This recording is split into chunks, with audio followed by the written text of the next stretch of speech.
And now, for our biggest announcement of the day, we've been saving this footage and we're proud to finally show it off.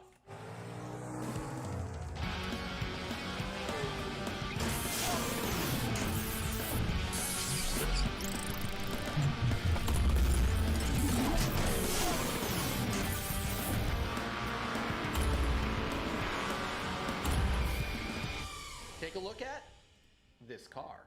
Incredible vehicle. That's definitely a car. This is E3. Wow, that's a great point, but what about Going Under coming to physical on PS4 and Switch? It's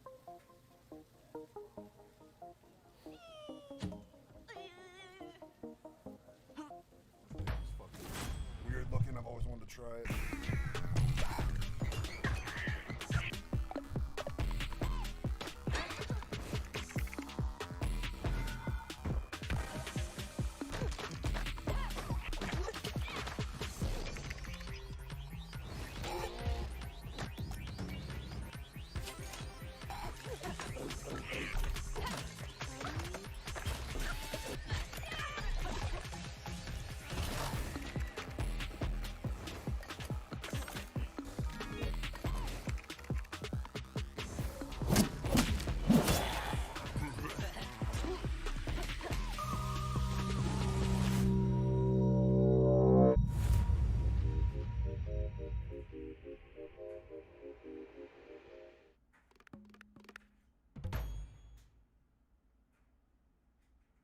Before we show off the last few games, let's have a little giveaway, shall we?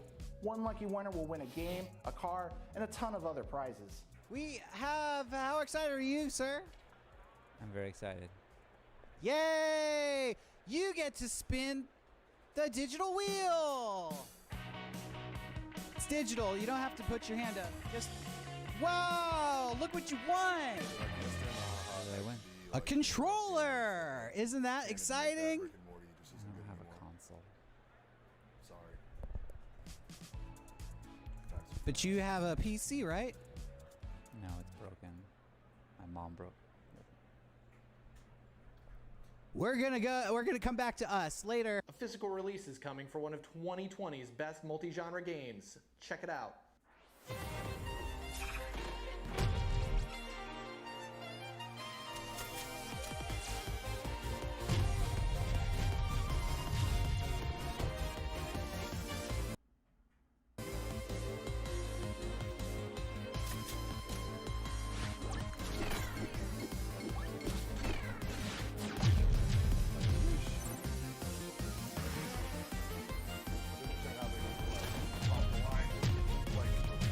Hardware and PC and fucking things like medieval.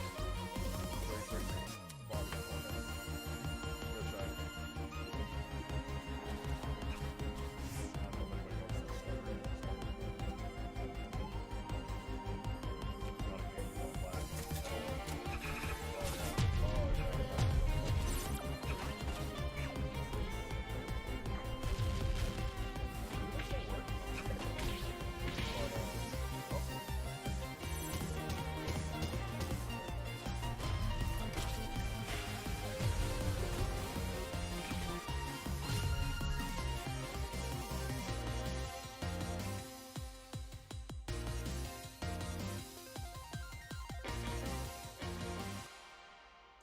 turn the resolution down, see if that helps.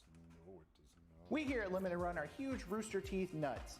They are consistently the funniest group on the web, but sometimes they get serious. Sometimes they get...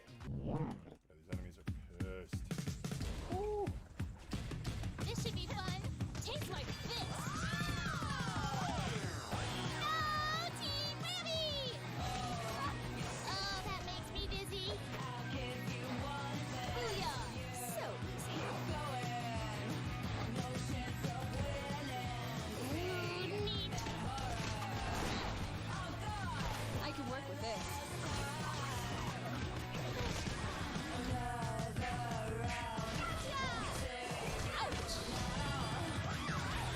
You're not authorized to be in here! Take that, you big bully! Taking out the trash. We're getting better response times, but that's Was just, awesome!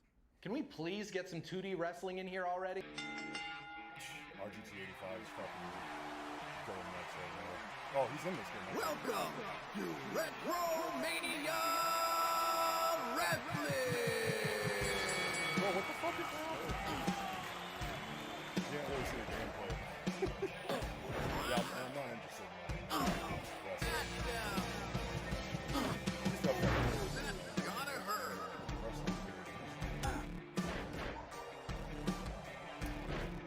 Over 15 unique arenas.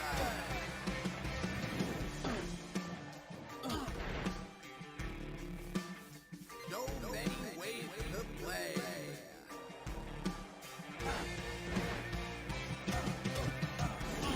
From 16 wrestlers from yesterday and today.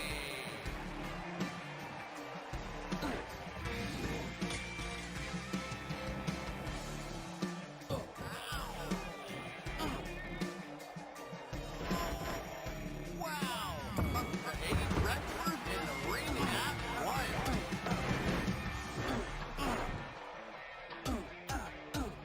Over 50 possible match types.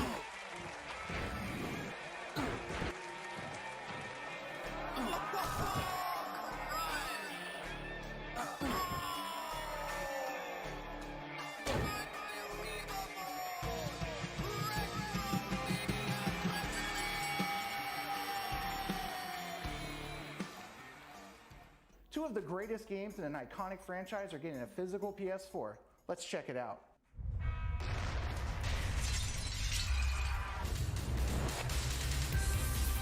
Oh shit! Oh shit! Oh shit! Bro, no way! Bro!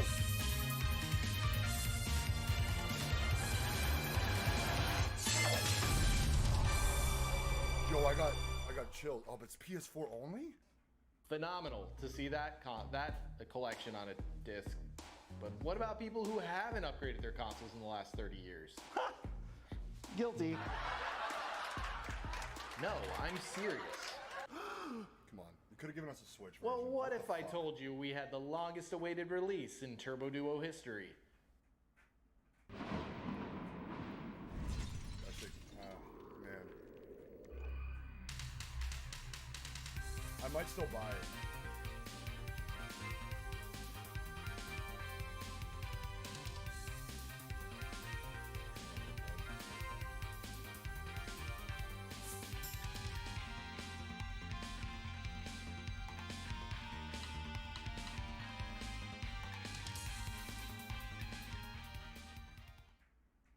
All I want is Symphony of the Night on fucking. I don't even need physical. I want it on Switch. Prequel to Symphony of the Night, yeah. I don't know.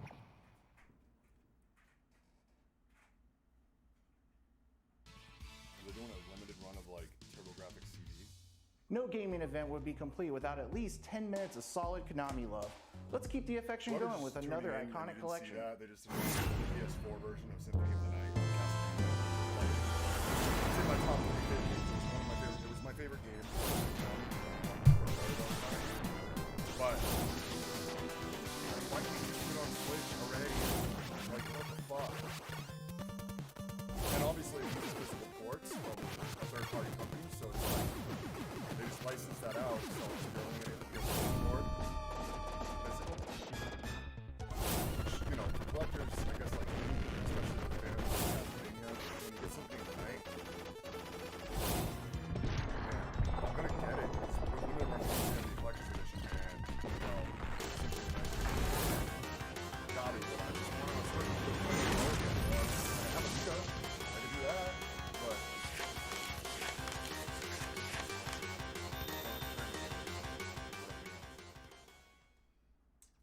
fuck. Wow, that's it for today. But it wouldn't be LRG E3 without one more thing. You didn't think we'd leave you without a mind blower, did you? This next announcement is probably our most requested game of all time, and I believe it will be the game to usher in the next true generation of truly next generation games. To introduce this unforgettable milestone, one of the actresses from the game, Jeannie Basso.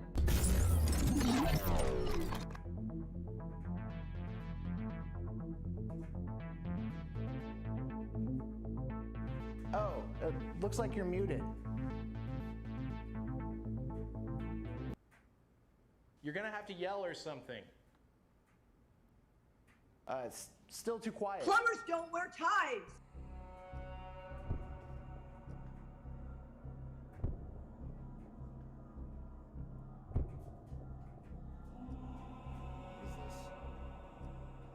What is this?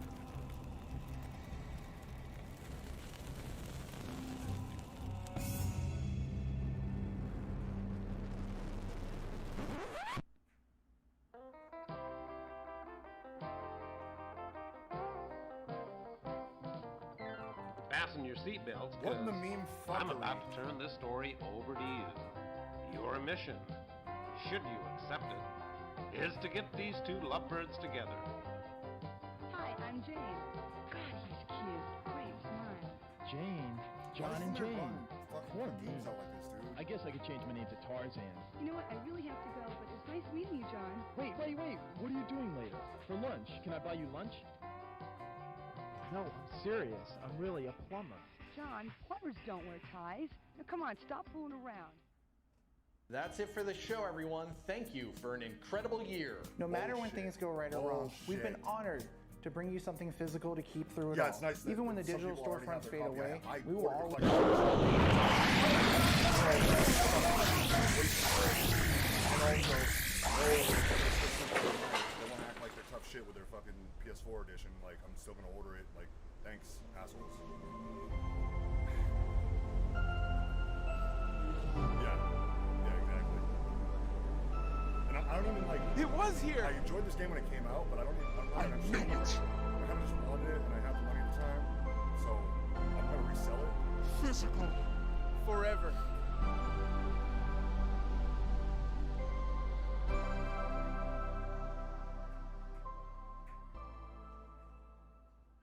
All right, we get it.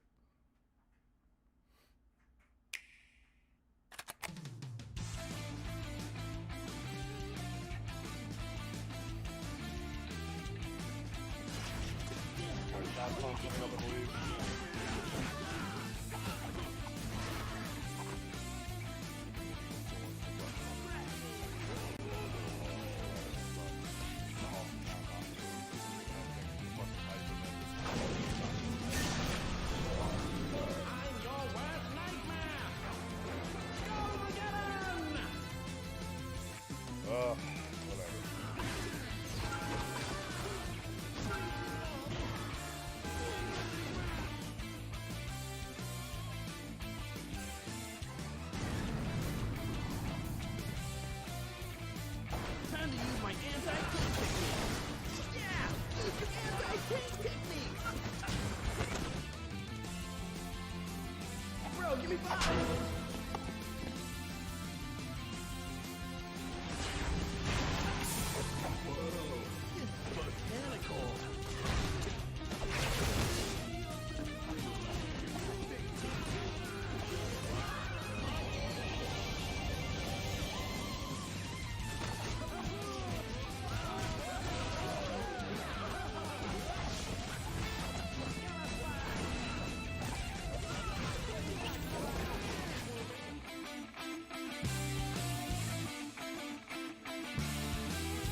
nothing but blood and death. Okay, someone please tell me, what the hell is going on here?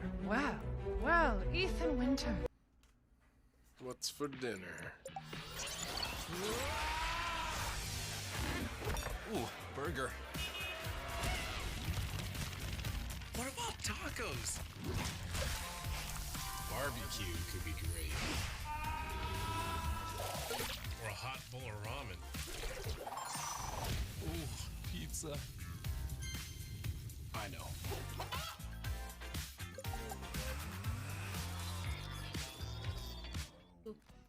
Everyone. No, I would bring everybody. This is for us. We're all eating from the gaming entree that is E3. So yeah, you're all invited to my dinner. If y'all can afford $75,000 a plate. I think it's safe to say that we would all like to have a lunch or a dinner with Miyamoto and pick his brain about video games. How incredible would that be? But folks, you know, in the games that we love, our favorite characters are brought to life by real people using real motivation to give us a realistic look at the story. And while some of the faces of gaming voiceover are relatively unknown, their resumes and body of work over time speak for themselves. So our Voices of E3 panel will discuss the life of a real-life voice actor in a virtual world.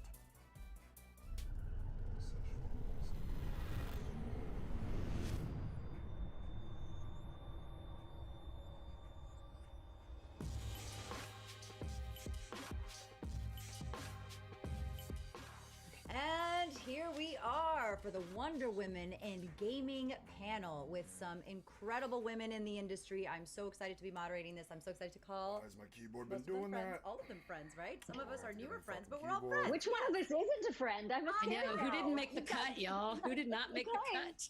No, you're all friends. We're all friends. All right, let me jump in because we have a lot to talk about, and I'm so excited to pick all your brains and get us flowing and get us moving. So let me introduce the wonderful women of this panel. Oh, I guess I should say what my name is. I'm Kritzia Bajos. I'm also a voice actress, on-camera actress. Yes, part of What the Vox with these wonderful women.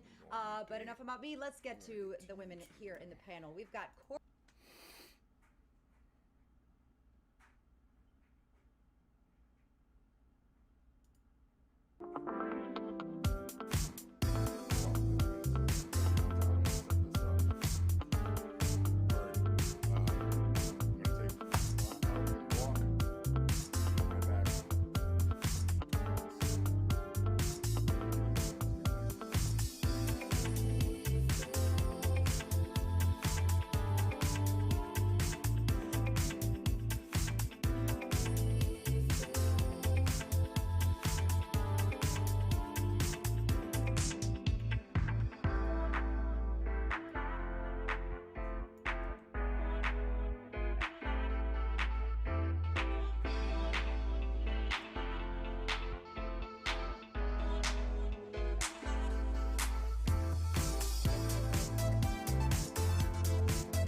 hell did this out, bro? Hey, are you listening? Hey! As soon as I arrived in Resident Evil Village's sinister rural setting, its Resident Evil 4 influence reared its snarling head. It's an intense welcome that serves as a fantastic flashback to the opening of Shinji Mikami's magnum-toting magnum opus, and one made all the more frantic in first-person perspective. Resident Evil Village might not break much new ground in its own right, but it successfully grafts Resident Evil 4's best action elements onto the series' more modern form established in Resident Evil 7, making for a genuinely engrossing and increasingly combat-heavy continuation of the Ethan Winters story.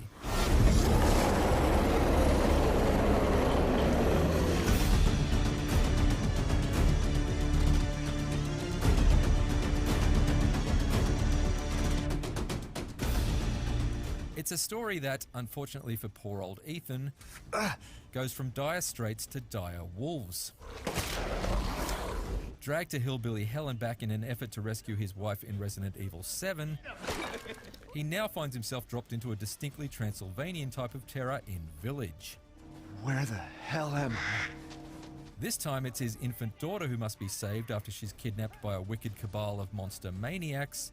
And although admittedly none of them managed to conjure up the same kind of genuine scares as the southern fried psychopaths in Resident Evil 7, You're stupid.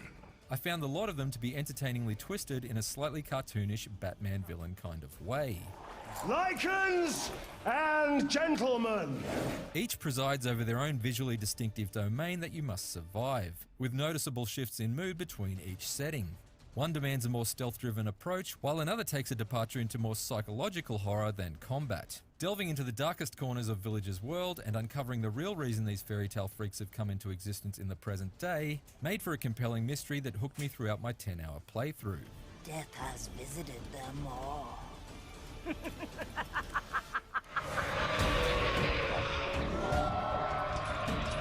One of Resident Evil 7's most notable shortcomings was the lack of variety in its enemy types, but Village remedies this by throwing a significantly broader set of nasties into your crosshairs. In fact, the last time there was a lineup of Village people this diverse, they were singing disco songs about the YMCA. This expanded roster of bloodthirsty beasts doesn't just make for a more interestingly evolving series of combat encounters, but it also adds some welcome new depth and decision-making to the bolstered crafting system.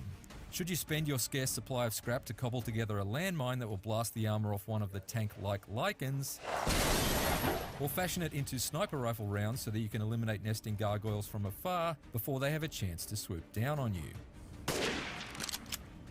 Granted, most of these enemies aren't particularly clever in their own right. The genetically modified mutants of this underground Frankenstein factory might have deadly drills for arms, but they're far from the sharpest tools in the shed when it comes to outmaneuvering you one-on-one.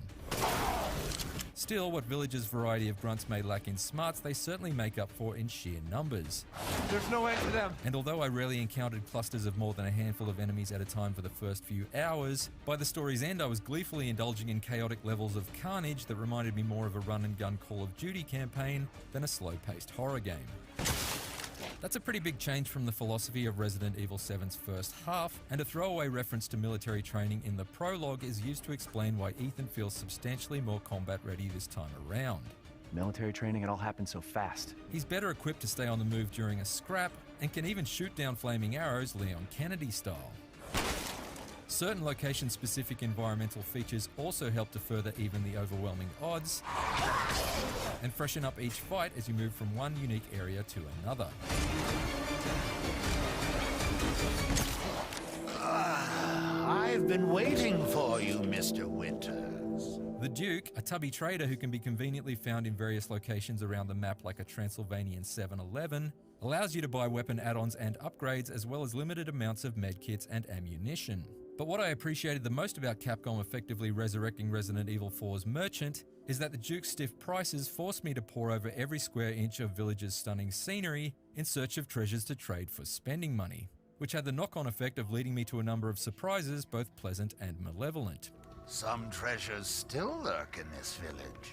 Studying your surroundings for the telltale glint of a valuable gem or keeping an ear out for the creak of an item-carrying birdcage aren't the only ways to unearth rewards for backtracking and exploring off the beaten path. Animals can be tracked down and killed, with their meat turned into dishes that give permanent boosts to Ethan's health and defense.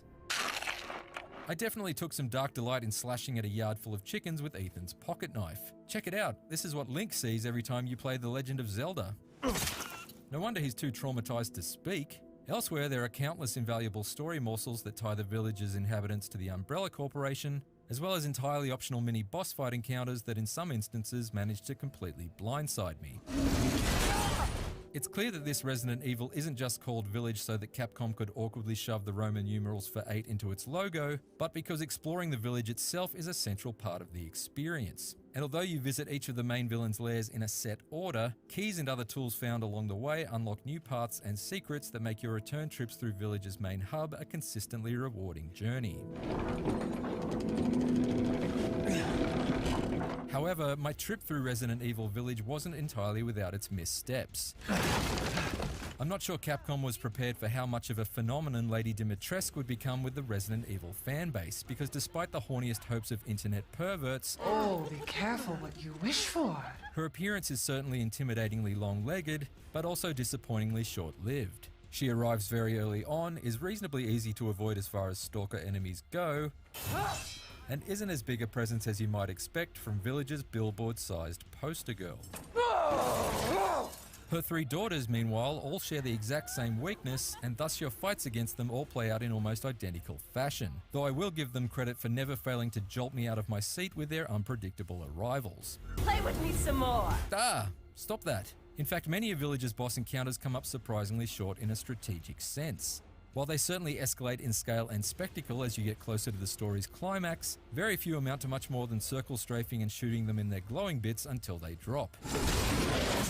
I would have welcomed a few more epic-sized showdowns that engaged my brain as much as my reflexes and ammo reserves.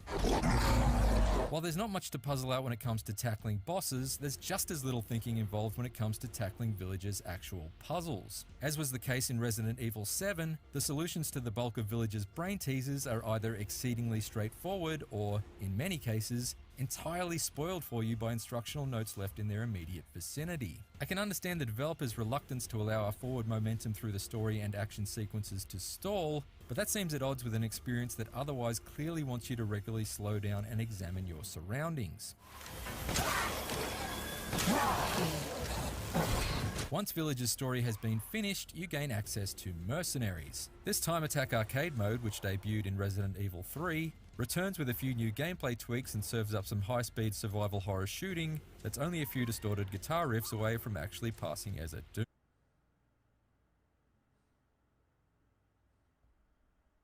Taken from Village's campaign. Simply surviving isn't too taxing, but identifying the optimal path to the level goal and keeping your kill streak combo going is paramount in order to achieve some fairly challenging high score goals. An extra layer of strategy has been included this time around in the form of special ability orbs, which allow you to activate perks such as more high-powered headshots or exploding enemy corpses. I'm finding this revival of Resident Evil's long-dormant Mercenaries mode to be an addictive bonus that I've already spent several hours with as I continue to chase those elusive S and double S rankings and their resulting special weapon unlocks. Ah, Jesus Christ!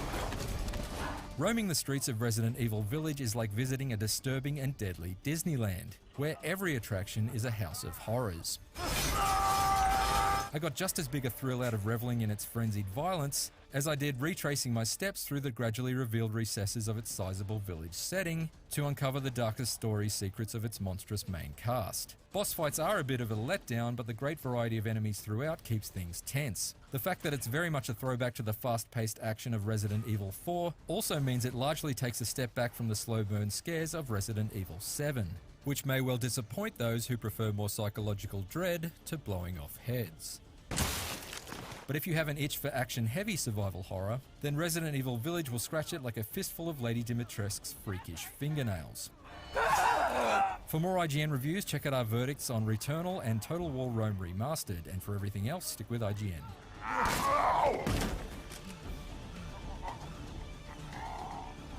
Lena? I said no!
powerful to fucking be getting these frame drops. Also, my keyboard's been having issues, so might be having issues in the game as well.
Oh, of course, an empowered demon. Why wouldn't there be? Oh, shit. Oh, fuck. Of course, they'll give me another one, like, right now.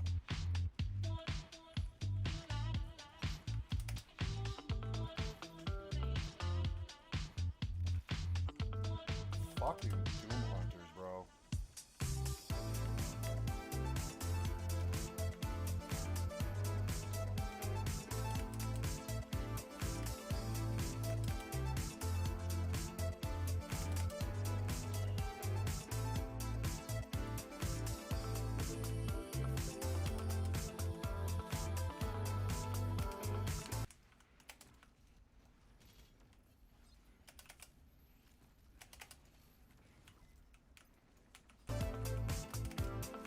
Yo, with that lag, I would have fucking had that. That was a good run.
Oh boy.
There's nothing quite like using a fire-breathing T-Rex to beat the crap out of a dragon to recapture that childhood joy of smashing action figures together. In a series built on exciting moments, it's impressive that Monster Hunter Rise still manages to surprise and delight with things like this. At the same time, its progression can feel a little flatter than that of Monster Hunter World at their launches, making it feel more like a foundation waiting to be built upon for now. But after spending dozens of hours getting used to Rise's wonderfully enhanced mobility and faster pace, it's going to be hard to ever go back to the way things were before.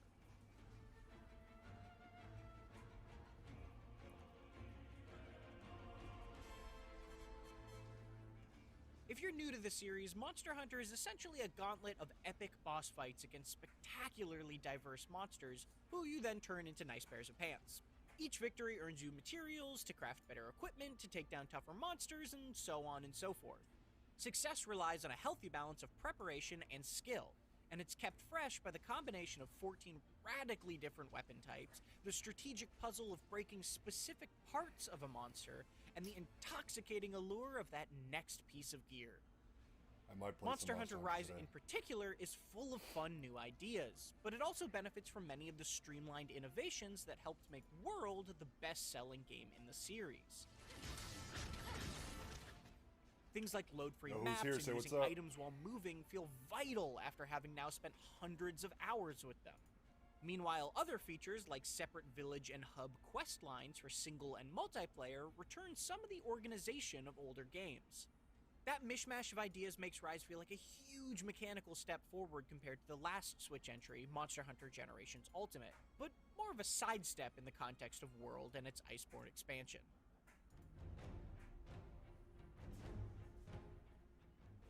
That said, Rise literally takes a massive leap forward of its own by introducing the Wire Bug.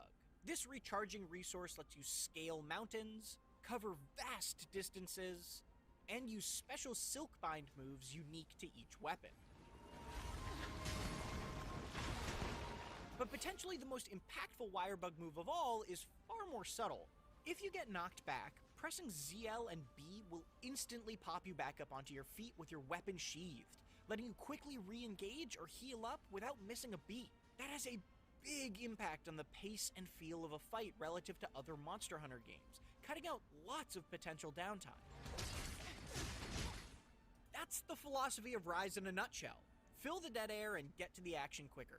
To that end, you get an adorable, rideable doggo to travel faster, and a bit of the usual pre-hunt prep has been morphed into mid-mission endemic life, allowing you to pick up creatures along the way that can fill the gap of certain tools, buffs, and items. The most important of these are the colorful Speary Birds, which boost your stats up to a certain point. It's very smart that these buffs are gained through exploration rather than menu management, though spending the start of every hunt collecting birds can become a different type of tedious. The expanded monster riding is a similarly fun but odd addition. Once you've subdued a monster, Rise gives you full control to move and attack, just like your dog, even letting you drive them across the map to beat up a specific target.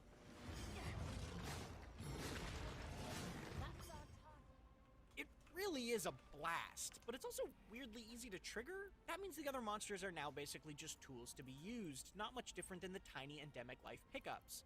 That Rajang I used to fear is little more than a club to be wielded in Rise, which is certainly entertaining, but I don't think even the notorious Devil Joe's chaotic interruptions would be as impactful here if it were in this game.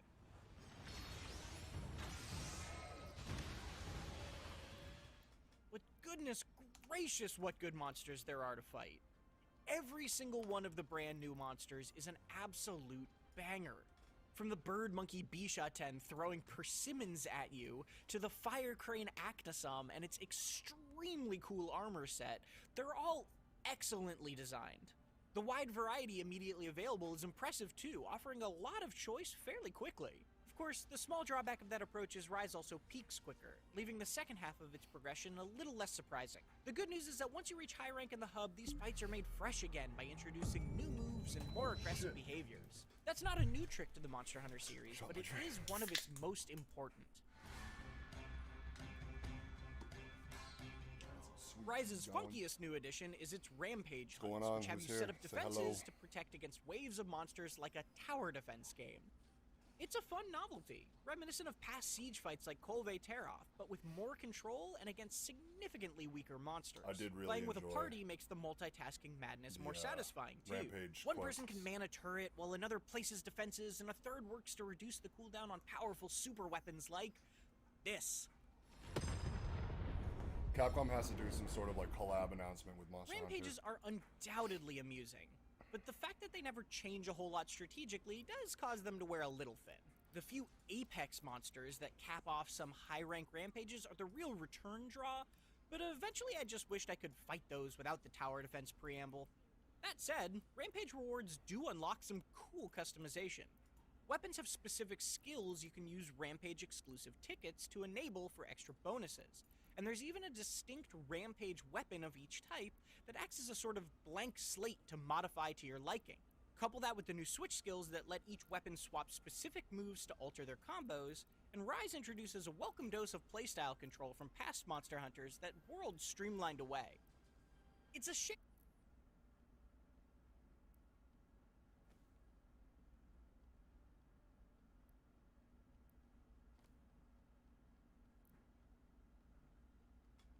Did his audio cut out? Because I could hear the Monster Hunter music.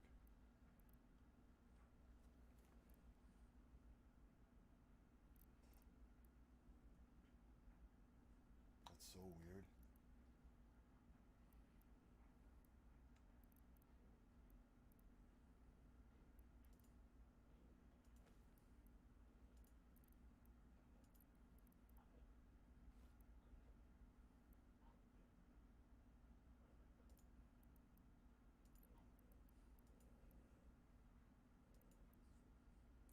Oh shit.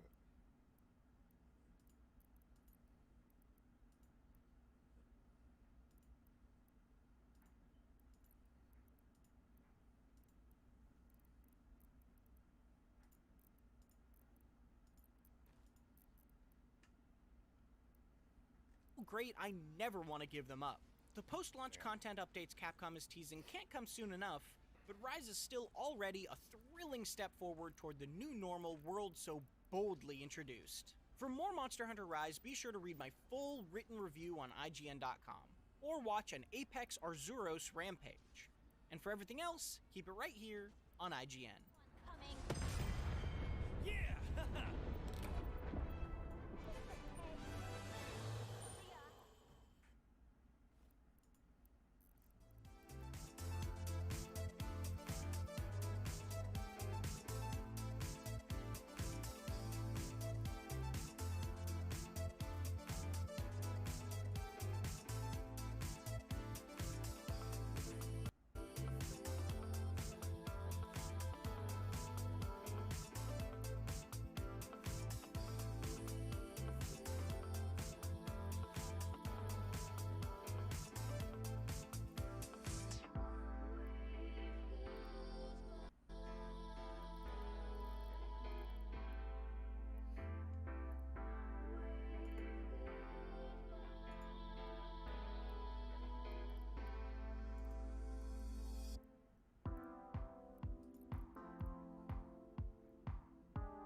My keys are sticking like a motherfucker on this keyboard and I don't get it.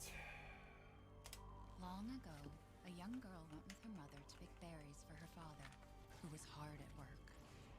But the forest greeted them with a dark, cold silence. The bushes empty. It only started the past couple weeks too, so it must have been like through a Windows update or some weird shit.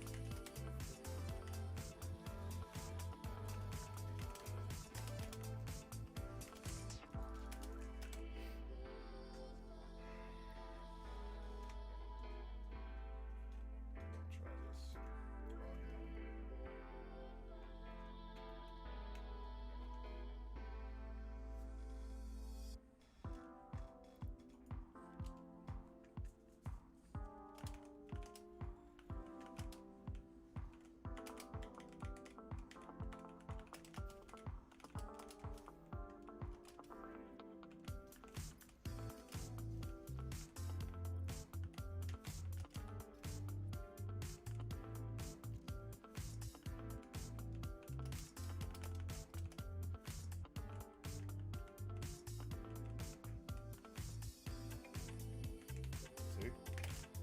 Why is it doing that?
Why is this the second time that my Xbox game bar has come up and I didn't press the command?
Dude, why is my D key doing all that shit?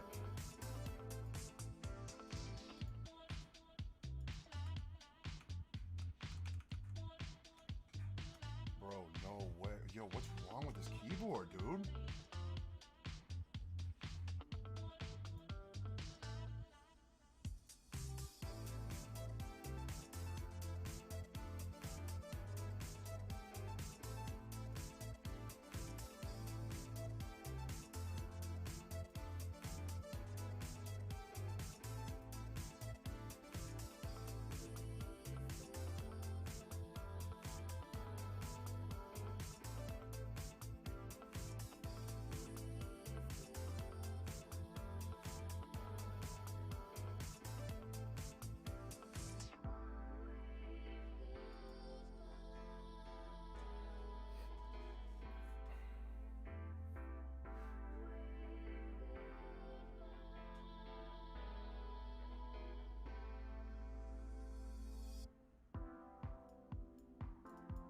This sucks.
Got to restart the stream. I'll be back.